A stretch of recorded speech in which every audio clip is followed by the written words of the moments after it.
السلام علیکم۔ کہانی کارنر میں خوش آمدید۔ پیارے ویورز، آج پھر آپ کے لیے کسی کی زندگی پر بیتی ایک سچی کہانی لے کر حاضر ہوئی ہوں۔ چلیں اپنی کہانی شروع کرتے ہیں۔ ہم 8 بہن بھائی تھے۔ والد صاحب متوسط گھرانے سے تعلق رکھتے تھے، پھر بھی خوشحال زندگی گزار رہے تھے، کیونکہ ان دنوں وطن پر بیرونی قرضوں کا بوجھ اس قدر نہیں تھا اور مہنگائی میں بھی ہم گھر کے سب ہی افراد کو 2 وقت کی روکھی سوکھی پیٹ پر نصیب ہو جاتی تھی، کیونکہ ابو اپنی حیثیت کے باوصف کنبے کا بوجھ بڑی کفایت سے اٹھا رہے تھے۔ ان کی کوشش تھی کہ اولاد بہترین تعلیم حاصل کر لے۔ اس جدوجہد میں تمام عمر خود بھی معمولی کھایا پہنا اور ہمیں بھی معمولی کھلایا اور پہنایا۔ وہ ہم بچوں کو ہمیشہ سادہ زندگی بسر کرنے کی تلقین کرتے تھے۔ ہم سب ہی اسکول میں پڑھ رہے تھے، صرف بڑے بھائی ایان کالج جاتے تھے۔ ابو کو بڑے بیٹے سے امید تھی کہ پڑھ لکھ کر اچھی نوکری پر لگ جائے گا تو ان کا بوجھ بانٹ لے گا۔ وہ خود ریلوے کے محکمے میں ملازم تھے۔ ایان بھائی تعلیم سے فارغ ہوئے تو پتہ چلا کہ تعلیم کا کچھ فائدہ ذاتی طور پر ہے، مگر حصول نوکری کے لیے تعلیم بیکار ہے، بنا رشوت اور سفارش کے۔ بھائی نے نوکری کے لیے بڑے دھکے کھائے، دفتروں میں مارے پھرے، مگر ہر جگہ مایوسی ہی ملی۔ تب دل چاہتا تھا کہ ملک چھوڑ کر چلے جائیں۔ خاندان کے کچھ لوگ اعلیٰ عہدوں پر فائز تو تھے، مگر وہ امیر تھے اور انہوں نے ہم جیسے غریب رشتہ داروں سے رشتہ داری ختم کر دی تھی۔ وہ نہ تو ہماری خوشی میں شریک ہوتے اور نہ غم میں پوچھنے آتے تھے۔ یہ شدید گرمی کا موسم تھا۔ ایک روز جب دن بھر ایان بھائی ملازمت کی تلاش میں 2-3 امیر رشتہ داروں کا در کھٹکھٹا کر مایوس لوٹے تو ان کو بخار ہو گیا۔ آتے ہی دھوپ اور گرمی سے بے حال ٹھنڈا پانی پی لیا اور بستر پر دراز ہو گئے۔ ذرا دیر میں بدن تپنے لگا، شاید ان کو سن سٹروک ہو گیا تھا۔ والد ڈیوٹی سے لوٹے تو بیٹے کی حالت دیکھ کر گھبرا گئے اور اسپتال لے گئے۔ انہوں نے چھٹی کی درخواست بھی دے دی، لیکن ان کی چھٹی منسوخ کر دی گئی کیونکہ 1 روز بعد بقرہ عید تھی۔ ابو بھائی کو آخری بار غنودگی کی حالت میں دیکھ کر بھی ٹرین پر چڑھ گئے۔ 3 روز بعد جب وہ ٹرین لائے تو بیٹے کو آخری آرام گاہ لے جانے کا انتظام ہو چکا تھا۔ انہوں نے وردی اتاری اور بیٹے کو کندھا دے کر اس کو قبر تک پہنچایا۔ بیٹے کی جوان موت کا غم ان کو لے بیٹھا اور وہ بیمار پڑ گئے۔ اس حالت میں بھی ڈیوٹی پر جاتے۔ جب ہلکا بخار مستقل رہنے لگا تو پتہ چلا کہ ان کو کینسر ہے۔ وہ بیماری سے دست و گریباں رہے، لیکن کب تک؟ ایک وقت آیا کہ جب گارڈ کی وردی اتارتے تھے تو وہ خون سے تر ہوتی تھی۔ آخر وہ دن آ پہنچا جس کو ٹالنے کے لیے امی اور ہم سب دعائیں مانگتے تھے۔ والد صاحب ہم کو روتا چھوڑ کر دوسرے جہاں کو چلے گئے۔ یوں میں اپنے والد اور بھائی کے بعد گھر میں بدنصیب بے آسرا کنبے کی بڑی ٹھہری۔ انہی دنوں مجھ سے بعد والی بہن، جس نے انٹر کر لیا تھا، ملازمت کی تلاش میں سائٹ ایریا محلے کی ایک عورت کے ساتھ گئی اور وہ واپس نہ لوٹی۔ ہم بہت پریشان تھے۔ اس نئی محلے دار کے گھر گئے تو پتہ چلا کہ وہ جو خود کو دواؤں کی ایک بڑی کمپنی میں انچارج بتاتی تھی، کرائے کا مکان چھوڑ کر جا چکی تھی۔ میری بہن زرتاشا بہت خوبصورت تھی۔ وہ اسے کمپنی میں ملازمت کا جھانسا دے کر نہ جانے کہاں لے گئی تھی۔ ہم روتے ہی رہ گئے۔ پڑوسن کا پتہ چلا اور نہ ہی زرتاشا کا۔ ماں اس کے غم میں نیم پاگل ہو رہی تھیں۔ وقت کے ساتھ ساتھ بالآخر ان کو صبر آتا گیا، مگر دل سے اس کا غم بھولتا نہیں تھا۔ اماں کی صحت گرنے لگی تو انہی دنوں میرا رزلٹ آ گیا اور میں نے BA کا امتحان امتیازی نمبروں سے پاس کر لیا۔ BEd کرنا چاہتی تھی، مگر وقت نے اس کی مہلت نہ دی اور کنبے کی کفالت کی خاطر ماں سے ملازمت کے لیے اجازت مانگی۔ اماں تو اس قدر ڈری ہوئی تھیں کہ مجھے سروس کی تلاش میں جانے نہ دیتی تھی اور میں گھر کے معاشی حالات کو دیکھ کر پریشان تھی۔ چھوٹی بہنیں پڑھ رہی تھیں جن پر رشتہ دار باتیں بنانے لگے تھے۔ ان باتوں کی وجہ سے ماں نے بہن کو کالج میں داخلہ لینے سے روک دیا۔ تقیانوسی خیالات رکھنے والے رشتہ دار جو ہمارے لیے تعلیم کو برائی سمجھتے تھے، وہ اپنی بیٹیوں کو پڑھا رہے تھے، مگر ہماری ماں کو صلاح دیتے کہ تمہاری بچیوں کے سر پر باپ کا سایہ ہے اور نہ ہی بھائی کا، تم ان کو برقع پہنا دو، جبکہ ابھی میری بہنوں کی عمریں صرف 13 اور 14 سال تھی۔ یہ رشتہ دار آوارہ لڑکوں کے رشتے ہمارے گھر لاتے تھے۔ ماں ان بیکار کے رشتوں سے تنگ آ گئی تو چچا سے جا کر فریاد کی کہ آپ نے ہم سے تغافل برت رکھا ہے۔ ادھر میرے میکے والے ہر روز بیکار رشتے لے آتے ہیں۔ میری بچیوں کے سر پر ہاتھ رکھ لیجئے تاکہ مجھ کو ایسی پریشانیوں سے نجات مل جائے۔ چچا کے لیے خود 8 بچوں کی کفالت عذاب بنی ہوئی تھی۔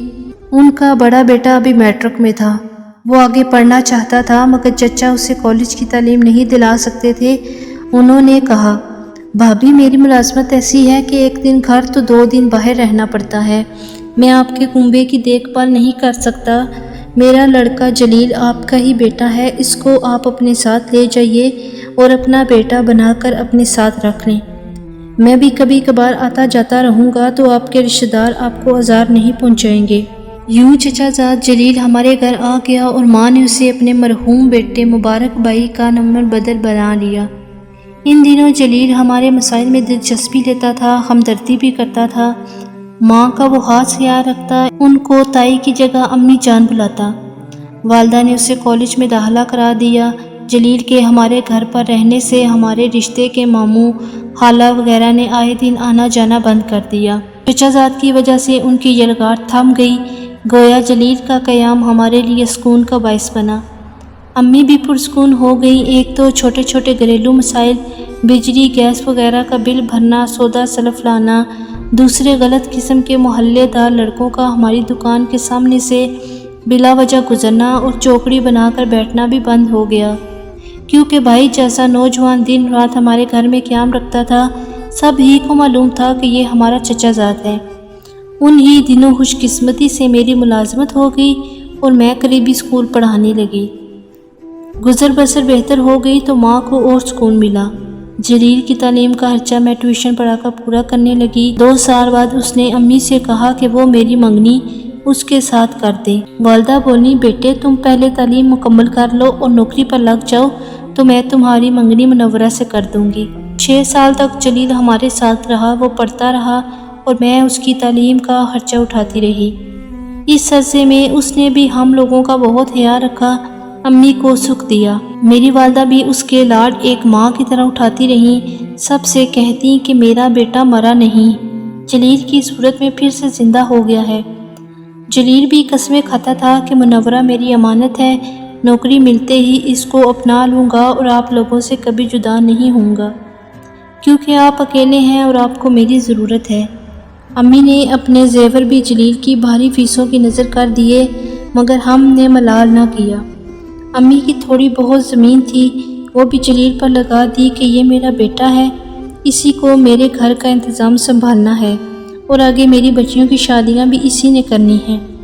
لڑکیوں کا کیا ہے، یہ تو پرایا دھن ہے۔ زمین کے بعد اب مکان کی باری آ گئی۔ جلیل نے بزنس کا جھانسا دے کر امی کو اپنا ہمخیال بنایا اور مکان بکوا کر دکان اپنے نام خرید لی کہ اس میں وہ اپنا جنرل اسٹور کھولے گا۔ دکان اپنی ہوگی تو جنرل اسٹور کو ادھر سے ادھر شفٹ نہ کرنا پڑے گا، ایک جگہ کاروبار جمع رہے گا۔ میں تو اس آس پر خاموش تھی کہ کچھ دنوں میں میری جلیل سے شادی ہو جائے گی۔ مجھ سے چھوٹی دونوں بہنیں البتہ خفا ہوتی تھیں مگر میں نے اور امی نے ان کو چپ کرا دیا۔ تب لگتا تھا کہ جلیل تو ہم پر جان دینے کو تیار ہے اور ہم اس کے بارے میں غلط سوچ رہے ہیں۔ ایک روز ایسا بھی آیا کہ پھر ہمارا انسانیت پر سے اعتبار اٹھ گیا۔ جلیل نے میری بہن کو بدنامی کا داغ لگا دیا۔ امی گھر پر نہیں تھی اور میں سروس پر تھی، چھوٹی 2 بہنیں اسکول گئی ہوئی تھیں، صرف شاہدہ گھر پر تھی کیونکہ اس کی طبیعت خراب تھی۔ جب میں اسکول پڑھا کر گھر لوٹی تو اس نے اس افسوسناک واقعے کے بارے میں بتایا۔ وہ رو رہی تھی، مجھے بے حد صدمہ ہوا، سر گھوم گیا۔ سوچا کہ امی کو پتہ چلا تو شاید وہ یہ دکھ برداشت نہیں کر پائیں گی، بہتر ہے ان کو نہ بتایا جائے۔ بہتر ہوگا کہ اس بہن سے ہی جلیل کی شادی کر دیتی ہوں، امی کو بھی سمجھا دوں گی۔ بہن کو میں نے منع کر دیا کہ امی کو اس بارے میں کچھ مت بتانا۔ کاش میں اس وقت خاموشی اختیار نہ کرتی تو کچھ تو بچ رہتا۔ امی نے کچھ زیور میری شادی کے لیے بچا رکھے تھے، وہ جلیل کے حوالے کیے کہ تم اپنی طرف سے میری بیٹی کو چڑھانا۔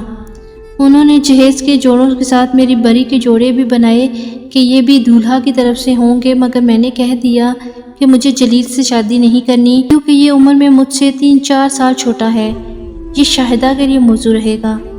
آپ پہلے اس کی شادی کر دیں، میری اس کے بعد دیکھی جائے گی۔ میری ملازمت ہے، مجھے رشتہ مل جائے گا۔ شاہدہ میٹرک پاس تھی، اس کا رشتہ جلد نہ ملے گا۔ جہیز کے ساتھ بری کا انتظام امی کو کرنا تھا، سو انہوں نے کیا۔ شادی کی تیاریاں ہونے لگی، میں اندر ہی اندر گھٹنے لگی۔ کیسے ماں کو اصل صورتحال سے آگاہ کروں؟ چند دن اسی میں گزر گئے۔ خود کو تسلی دیتی کہ تیری ایک بہن شادی شدہ ہونے جا رہی ہے، ایک بوجھ کندھوں سے ہلکا ہو جائے گا، حوصلہ رکھ۔ مگر اس کی نوبت ہی نہ آئی۔ جلیل صاحب زیور، بری، نقدی سب ہی کچھ لے کر چلتے بنے۔ کچھ دنوں تک اس کا کچھ پتہ نہ چلا کہ کہاں غائب ہے۔ آخر کسی رشتہ دار سے معلوم ہوا کہ اس نے چپکے سے اس لڑکی سے شادی کر لی ہے جو اس کے ساتھ کالج میں پڑھتی تھی۔ اس کے بعد وہ اس لڑکے کے والدین کا گھر داماد بن گیا اور انہوں نے دونوں کو مزید اعلیٰ تعلیم کے لیے بیرون ملک بھجوا دیا ہے۔ دنیا سے ایسا اعتبار اٹھا کہ مجھے شادی کے نام سے نفرت ہو گئی۔ ماں بیمار پڑ کر چارپائی سے جا لگی۔ میری بہنیں جس جلیل کو بھائی سمجھتی تھی وہ دیوار سے جا لگی۔ اب میں روتی کہ جلیل بھائی نہ تھا، آستین کا سانپ تھا۔ کاش اپنا بھائی زندہ ہوتا تو آج ہمیں اس سانپ کا سہارا نہ لینا پڑتا۔ ماں نے جس کو بیٹا سمجھا وہ تو ایسا ناگ نکلا جو ہمارے ہی گھر میں ہمارے خون پر پلتا رہا، ہماری خوشیوں اور عزت و ناموس کو ڈس کر ہمیں کنگال کر دیا۔ اس نے مجھے سیڑھی بنایا اور بلندی پر چلا گیا۔ برطانیہ سے فارغ التحصیل ہوا اور وہاں ہی آج بھی اپنی بیوی اور بچوں کے ساتھ خوش و خرم زندگی گزار رہا ہے۔ وہ وہاں اپنے مکان میں رہتا ہے اور ہم کرائے کے گھر میں۔ ماں ٹھنڈی آہیں بھر کر اس کو یاد کرتی ہیں کہ بیٹا کہا تھا، تب ہی بدعا نہیں دے سکتی، مگر میں جانتی ہوں کہ یہ ٹھنڈی آہیں بھی ماں کی گونگی بدعائیں ہی ہیں جو کبھی نہ کبھی جلیل کو ضرور لگیں گی۔ میری عمر اب 40 برس سے اوپر ہے۔ سب بہنوں کی شادیاں کرنی ہیں مگر اپنی نہیں کی، کیونکہ بوڑھی ماں کو تنہا نہیں چھوڑ سکتی۔ وہ بہت ضعیف ہو چکی ہیں، ان کو ہمہ وقت میری ضرورت رہتی ہے۔ میں ان سے ایک لمحے کو غافل نہیں ہو سکتی۔ شاید اللہ تعالیٰ نے مجھے ان کی خدمت کے لیے بنایا تھا۔ اس سعادت سے مجھ ہی کو سرفراز کرنا میری قسمت میں لکھ دیا تھا۔ میں خوش ہوں کہ ماں کی خدمت سے بڑھ کر کوئی بڑی سعادت نہیں ہوتی اور یہ دولت میرے حصے میں آئی۔